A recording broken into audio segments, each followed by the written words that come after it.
Yes. Dear students, we people are going to start with your new lesson, right? We are going to start with a new lesson, and the name of this lesson is Heroes of India. But in this lesson, we people are going to see about some famous personalities of India. Is that clear? कौन कौन से बहुत सारी famous personalities थी आप लोगों को पता है ना India is a vast land is that clear and many great people have been there in India हमारे को इंडिया में बहुत ग्रेट पीपल मिले like Mahatma Buddha was there Raja Ram Mohan Roy was there like Mahavira lord Mahavira was there then finally we had Jhansi वाली Rani we had like you should be knowing Mahatma Gandhi उनकी teachings सो बच्चे इतने सारे लोग हमारे को इंडिया में मिले हैं जिन्होंने हमारे को बहुत तरीके से इंस्पायर किया है they have inspired us in all the fields is that clear in the fields of meditation in the fields of like enlightenment in the fields of good deed in the fields of education so they have highly enlightened us and taken our country ahead. So, bache, you should be remembering one particular point. These people we call our heroes. So, we are going to talk about our heroes of our country. Is that clear? And about one such first hero, we would be talking about Gautam Buddha. हम किसके बारे में बात करेंगे? Gautam Buddha. Is that clear? See, have you ever seen the statue like this, Gautam Buddha? Such a calmness on his face. कितने काम रहते हैं वो कितनी सेरेनिटी है उनके फेस के ऊपर right so you should be remembering Gautam Buddha was the founder of Buddhism in our country. Is that clear?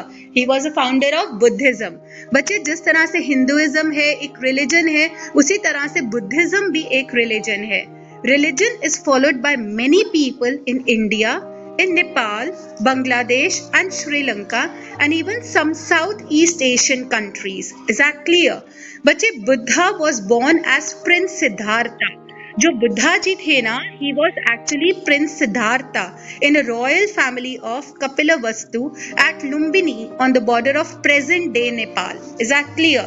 So ये जो लॉर्ड बुद्धा थे he was Prince Siddhartha लेकिन ये बहुत अर्ली एज में अपना किंगडम को छोड़कर ये चले गए थे because he never wanted to rule on the people he wanted serenity he wanted a peace in his life so you should be remembering this particular point in that way he particularly never wanted anyone to rule on him is that clear so dear students he never wanted to rule so though he was born in a royal family he left the palace in search of peace and knowledge इन्होंने अपना palace छोड़ दिया था he wanted peace he wanted knowledge इनको लड़ाई झगड़ा नहीं चाहिए था इनको ये नहीं चाहिए था कि ये किसी को रूल करे इनको ये था कि ये अपनी नॉलेज कैसे अटेन करे और वो नॉलेज को आगे लोगों को कैसे दे एग्जैक्टली कैसे इम्पार्ट करे so he started meditation under the peepal tree in Bodh Gaya तो इन्होंने बोध गया में मेडिटेशन शुरू किया एक पीपल ट्री के नीचे पीपल ट्री पता है ना कौन सा होता है पीपल का पेड़ इज दैट क्लियर राइट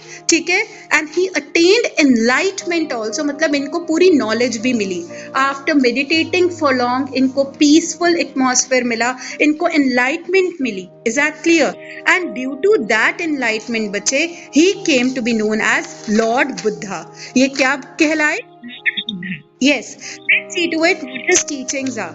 बच्चे his teaching states that everyone should be treated equal. हमारे को हर किसी को equally treat करना है. He preached peace, harmony and non-violence. What is peace? हर जगह शांति रहनी चाहिए. What is harmony? मिलजुल कर रहना चाहिए. What is non-violence? हमारे को बिल्कुल भी लड़ाई झगड़ा नहीं करना चाहिए. Now, Bache, we were there on Gautam Buddha and we had seen that his teachings were particularly, he preached peace, harmony and non-violence. Do you know what is non-violence? Non-violence का मतलब हम लोग बिल्कुल भी लड़ाई झगड़ा नहीं करना चाहते हैं.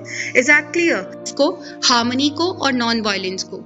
They never wanted anyone to fight with each other इनको पीसफुल एटमॉस्फेयर चाहिए था हार्मनी का मतलब हर किसी मिलजुल कर कोई भी रहे कहीं पे भी कोई लड़ाई झगड़ा ना रहे and even he practice non violence का मतलब समझते हो क्या होता है कि नो लड़ाई झगड़ा for anything there should be a peaceful atmosphere कोई भी लड़ाई झगड़ा है उसको हम पीस के थ्रू उसको हम शांति से बैठ कर सॉल्व करें इज दैट क्लियर सो बच्चों उनकी टीचिंग्स क्या थी we should treat everyone as equal हमारे को हर किसी को इक्वल ट्रीट करना चाहिए we should perform good deeds, हमारे को अच्छी डीड्स करनी चाहिए. We should not speak ill of others, आप किसी की बुराई करते हो ना, वो तो बिल्कुल अच्छा नहीं है, वो तो मुझे मारता रहता है, वो गंदी बातें करता है, ये सब करना गलत बात है. हमें किसी के बारे में इल चीजें नहीं बोलनी चाहिए. सो ये सारी की सारी टीचिंग्स किसकी थी? गौतम बुद्धा की. इज दैट क्लियर बच्चे? Lord Mahavira was the 24th Tirthankara, मतलब teacher of Jains. Is it clear? Tirthankara. Is that clear? तो ये इनको हम तीर्थंकारा बोलते थे. तीर्थंकारा का मतलब क्या होते हैं? Teachers. They were the teachers of Jains, जो जैनिज्म प्रैक्टिस करते हैं.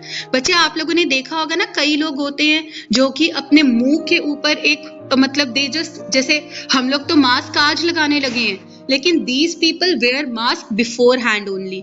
ये अपने माउथ के ऊपर मास्क लगाते हैं कि ताकि कोई अगर इंसेक्ट भी है वो भी उनके मुंह में ना चला जाए, कोई जर्म भी उनके मुंह में ना चला जाए.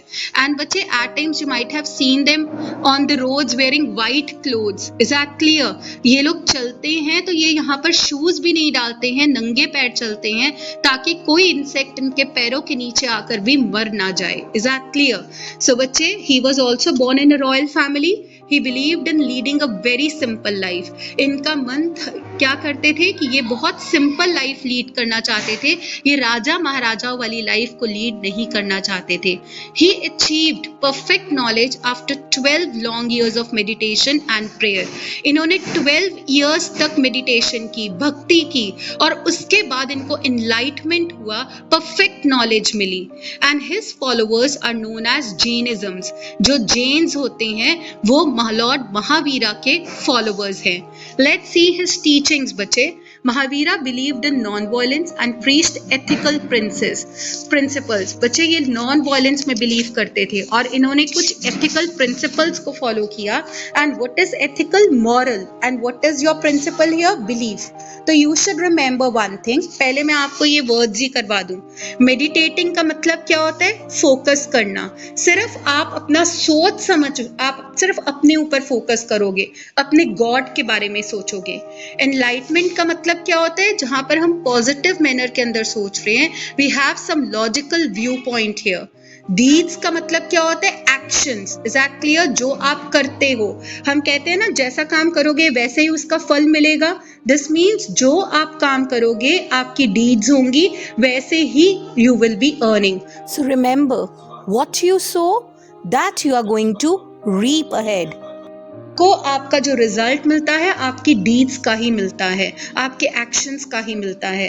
एथिकल. एथिकल का मतलब क्या होता है? Moral. Next is principle. Principle का मतलब क्या होता है? आपके beliefs. Is that clear? So बच्चे, यू शुड बी रिमेम्बरिंग उनके मॉरल बिलीव्स थे. Is that clear? Moral values के बेस्ड के ऊपर.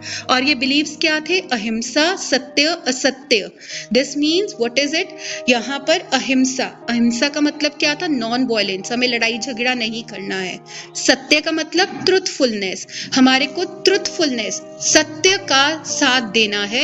You have to always speak the truth. आपको कभी भी गलत चीजें किसी को नहीं कहनी है. हमेशा झूठ कभी भी नहीं बोलना है, हमेशा सच बोलना है. असत्य और नॉट स्टीलिंग. हमारे को कभी भी किसी का सामान भी चोरी नहीं करना चाहिए, किसी के बिलीव्स को चोरी नहीं करना चाहिए, किसी के थॉट्स को चोरी नहीं करना चाहिए, हमारे को किसी का सामान चोरी नहीं करना चाहिए. तो ये सारे के सारे जितने बिलीव्स थे, ये सारे के सारे बिलीव्स नॉन वायलेंस के थे.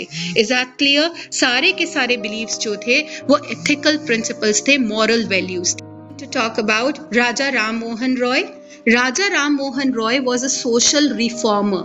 ये रिफॉर्मर का क्या मतलब होता है बच्चे? जो कोई नई रिफॉर्म्स लेकर आते हैं, नई क्रांति लेकर आते हैं. Is that clear? तो ये पता है कौन सी क्रांति लेकर आए थे? फीमेल एजुकेशन की.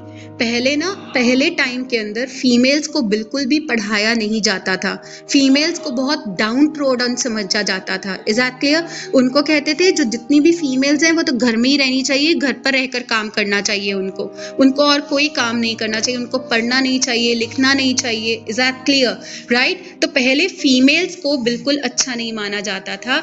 ये एक बहुत बड़ा साइन था इंडिया की सोशल बैकवर्डनेस का. बैकवर्डनेस मतलब इंडिया बहुत पीछे चल रहा था इस मामले में, क्योंकि वेस्टर्न कल्चर में तो फीमेल्स को बहुत आगे माना जाता था, उनको पढ़ाया भी लिखाया जाता था, एग्जैक्टली गुड एजुकेशन दी जाती थी, लेकिन तब इंडिया में फीमेल्स को अच्छी एजुकेशन नहीं दी जाती थी, राइट? सो बच्चे, you should be remembering this particular point, and what is that? Raja Ram Mohan Roy was a social reformer. He was a scholar and he knew Bengali, English, Latin, Persian, Sanskrit, Arabic and French languages. इनको बच्चे बंगाली भी आती थी, English भी आती थी, Latin, Persian, Sanskrit, Arabic और French languages भी आती थी. सी कितने एडुकेटेड थे. For his contributions to the society, इनके contributions to the society के लिए Roy is regarded as one of the most important leaders. हम लोग इनको एक बहुत important leader in India मानते हैं. Is that clear? Let's see इनके क्या contributions और beliefs हैं बच्चे. Roy established an organization and इस organization का नाम क्या था? ब्रह्मो समाज. What was the name of that organization? ब्रह्मो समाज in 1828. He also promoted equal rights for women. इनका क्या मन था कि हमारे को women के लिए equal rights देने चाहिए. एक ऑर्गेनाइजेशन बनाया और उस ऑर्गेनाइजेशन को उस दिन 1828 इस ईयर में सेटअप किया. एस्टेब्लिश का मतलब सेटअप करना, right? He also promoted equal rights for women. Equal rights for women were given. Is that clear? मतलब men और women को equally treat किया जाता था और women को downtrodden नहीं समझा जाता था, men से नीचे नहीं समझा जाता था. Roy promoted education and a learning of the English language. Roy ने क्या promote किया? Everyone should be educated. And he even promoted learning of English language. हमारे को English language को भी learn करना चाहिए. For this he established the Hindu College and Vedanta College in Kolkata. तो इन्होंने 2 कॉलेजेस कोलकाता में सेटअप किए, एक हिंदू कॉलेज और दूसरा कौन सा था? वेदांता कॉलेज. बच्चे, he also publish the newspapers. इन्होंने बहुत सारे न्यूज़पेपर्स भी पब्लिश किए and he came to be known as a father of Indian journalism. इसीलिए हम इनको फादर ऑफ इंडियन जर्नलिज्म बोलते हैं. Do you know what is journalism? ये जो न्यूज़ रीडर्स होते हैं, जो न्यूज़पेपर्स वगैरह प्रिंट करते हैं, ये जर्नलिस्ट होते हैं. तो इन्होंने न्यूज़ ढूंढनी शुरू करी और उस न्यूज़ को प्रिंट करना शुरू किया और न्यूज़पेपर्स जनरेट करने शुरू किए. इसीलिए हम इनको फादर ऑफ इंडियन जर्नलिज्म भी कहते हैं. Is that clear? So Raja Ram Mohan Roy is clear. Raja reformer इसके लिए बोला गया क्योंकि अब इन्होंने एजुकेशन में कितने चेंजेस लेकर आए, ये विमेन के लिए कितने चेंजेस लेकर आए, ब्रह्मो समाज का सेटअप किया और न्यूज़पेपर्स तक इन्होंने प्रिंट करना शुरू किया, कॉलेजेस भी खोले. तो this all led to the development of the nation. Is that clear? इससे हमारी जो कंट्री थी वो बहुत. Thanks a lot, dear students.